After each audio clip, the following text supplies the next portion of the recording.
बच्चों, इस वीडियो में हम लोग सॉल्व करेंगे एनसीईआरटी के एक्सरसाइज 7.10 का क्वेश्चन नंबर 20। ये 4 ऑप्शन दिए गए हैं, पता लगाना है कि कौन सा ऑप्शन सही है।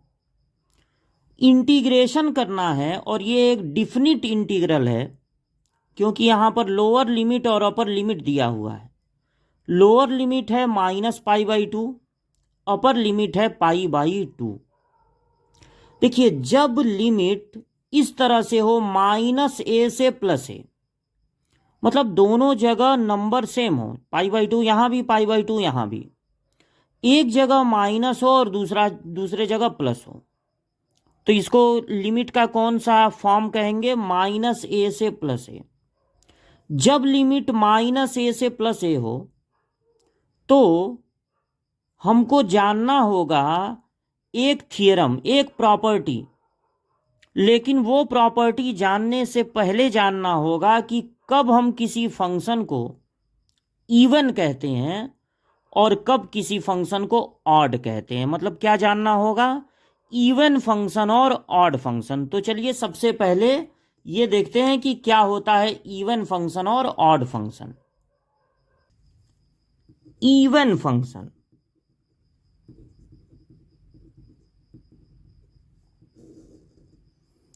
कोई फंक्शन f(x)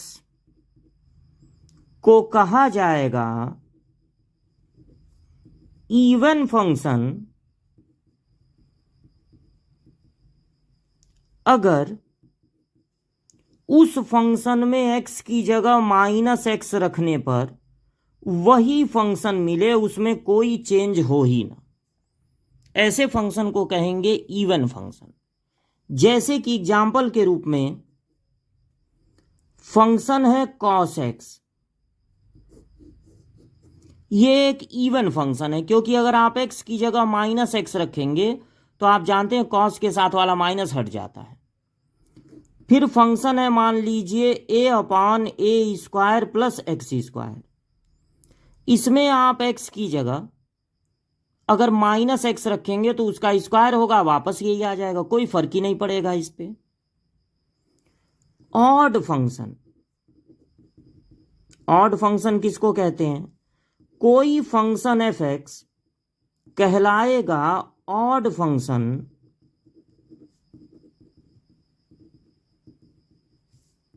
अगर उस फंक्शन में x की जगह -x रखने पर वही फंक्शन मिले लेकिन माइनस के साथ। जैसे कि for example sin x। sin x एक ऐसा फंक्शन है जिसमें अगर x की जगह -x रखें तो आप जानते हैं साइन के साथ वाला माइनस बाहर आ जाता है, तो मतलब मिलेगा यही चीज लेकिन माइनस के साथ। तो ऐसे फंक्शन को कहेंगे ऑड फंक्शन। या फिर x/a² + x²। अगर आप इस फंक्शन में x की जगह -x रखें तो नीचे तो कोई फर्क नहीं पड़ेगा क्योंकि नीचे तो स्क्वायर है। ऊपर जो है x की जगह -x रखेंगे तो यहां पर माइनस रहेगा, मतलब मिलेगा यही चीज लेकिन माइनस के साथ। ऐसे फंक्शन को कहते हैं ऑड फंक्शन। कोई जरूरी नहीं है कि फंक्शन इवन या ऑड में से कुछ हो ही। ऐसा भी हो सकता है a function f(x) may be neither even nor odd। ऐसा भी हो सकता है कि फंक्शन ना इवन हो ना ऑड हो। जैसे कि अगर आपका फंक्शन है a-x, तो अगर आप x की जगह -x रखेंगे तो ना तो ये मिलेगा और ना ही माइनस कॉमन लेने पर ये मिलेगा। आप देख लीजिए, अगर आप x की जगह अपने मन से रफ पर कहीं अलग x की जगह -x रखते हैं तो फंक्शन बदल गया। अब अगर इसमें से माइनस कॉमन भी लेंगे तो दोनों माइनस में हो जाएंगे ना, यानी न तो वही मिला और न माइनस कॉमन लेने पर वो मिल रहा है। यानी न तो ये इवन है और न तो ये ऑड है। अब ध्यान देने वाली बात यह है कि साइन एक्स तो ऑड है, लेकिन अगर साइन स्क्वायर एक्स हो गया तो वो इवन हो जाएगा, क्योंकि साइन के अगर आप यहां एक्स की जगह माइनस एक्स रखेंगे तो ये माइनस बाहर तो आएगा, लेकिन स्क्वायर होने की वजह से माइनस का स्क्वायर प्लस हो जाएगा। हाँ, अगर साइन पे पावर 7 हो, ऑड पावर हो, तो साइन एक्स ऑड होता है और ऑड पावर होने पर भी ऑड ही होगा। कॉस एक इवन फंक्शन है, अब इस पे पावर चाहे इवन हो चाहे ऑड हो, ये हमेशा इवन फंक्शन ही होगा। लेकिन साइन कभी कभी हो सकता है ऑड और कभी कभी हो सकता है इवन। अब आप सोच रहे होंगे कि ये ऑड और इवन पढ़ा क्यों जा रहा है, क्योंकि किसी किसी बुक में प्रॉपर्टी 6 है, प्रॉपर्टी 5 है, और किसी किसी में प्रॉपर्टी 6 है। प्रॉपर्टी क्या है कि अगर आपका जो फंक्शन है उसकी लिमिट माइनस ए से प्लस ए हो, माइनस ए से प्लस ए, और ये फंक्शन है,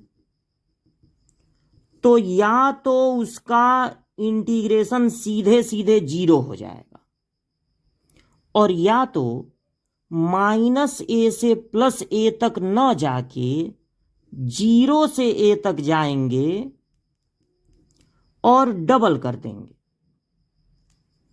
ऐसा कब कर सकते हैं और ऐसा कब कर सकते हैं? अगर वो एक ऑड फंक्शन हो, ये जो फंक्शन दिया है वो एक ऑड फंक्शन हो,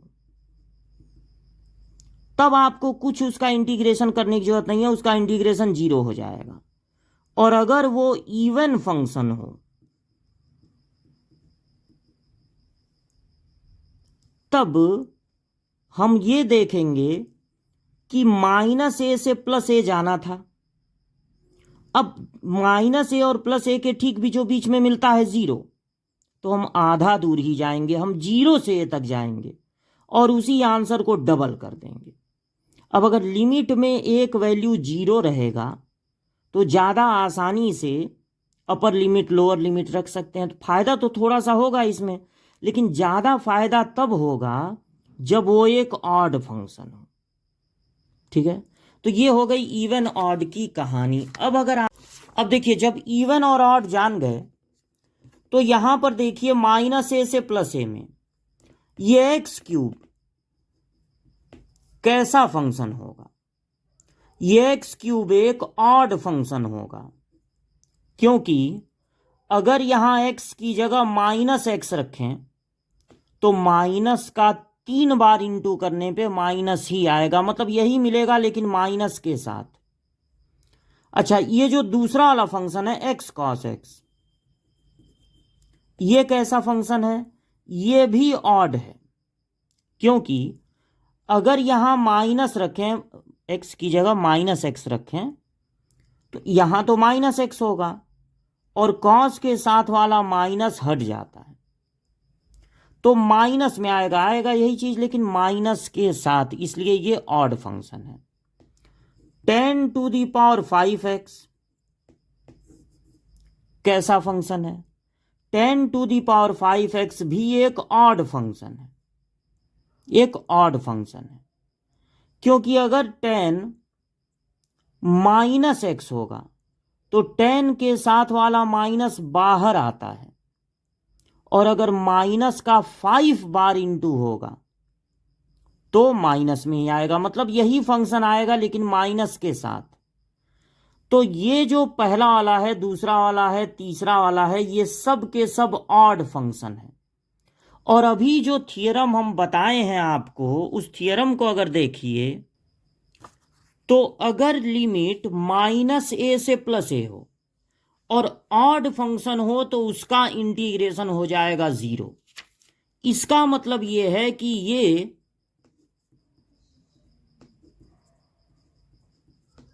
जीरो हो जाएगा एक्स क्यूब, ये एक्स कॉस एक्स 0 हो जाएगा, 10 टू दी पावर 5x 0 हो जाएगा, सिर्फ और सिर्फ बचेगा तो क्या बचेगा? 1। बाकी सबका इंटीग्रेशन क्या हो गया? 0। तो केवल 1 का इंटीग्रेशन करना है और 1 का इंटीग्रेशन होता है x। और अब इसको लिमिट दे देंगे -90 से +90। इस लिमिट का क्या यूज होता है, पहले x की जगह अपर लिमिट रखते हैं π/2, फिर x की जगह लोअर लिमिट रखेंगे -π/2 और दोनों को माइनस कर देंगे। अपर लिमिट रख के लोअर लिमिट रख के दोनों को माइनस कर देंगे। तो π/2 और माइनस माइनस हो गया +π/2, 2 एलसीएम हो जाएगा, पाई प्लस पाई हो जाएगा 2π, 2 कैंसिल हो गया तो सिर्फ बचा पाई, यानी कि ये जो सी वाला ऑप्शन है वो सही है। अब आप ये कहेंगे कि हम इसको चेक किए कि ये ऑड है, इसको चेक किए कि ये ऑड है, इसको चेक किए कि ये ऑड है, 1 को क्यों नहीं चेक किए। देखिए, अगर आप 1 को चेक करेंगे तो आप पाएंगे कि 1 एक इवन फंक्शन है, क्योंकि इसमें तो x है नहीं, इसमें तो x है नहीं। तो अगर x की जगह -x रखेंगे तब भी यही मिलेगा। लेकिन जब ये 1 है, सिर्फ 1, तो उसका आराम से इंटीग्रेशन हो ही जाएगा। तो उसके बारे में ये सोचने की कि वो इवन है कि ऑड है, क्या ज़रूरत है भाई। ऑड वाले मिले वो सब 0 हो गए, बचा 1, 1 का इंटीग्रेशन कर दिए, अपर लिमिट लोअर लिमिट रख के माइनस कर दिए। ये जरूर है कि 1 ऑड नहीं होगा, 1 होगा इवन। अब इवन होता तो ये फार्मूला लगाना पड़ता, क्या जरूरत है लगाने की, जब 1 का आराम से इंटीग्रेशन हो जा रहा है आसानी से, तो वहां पर कोई प्रॉपर्टी लगाने की जरूरत नहीं है।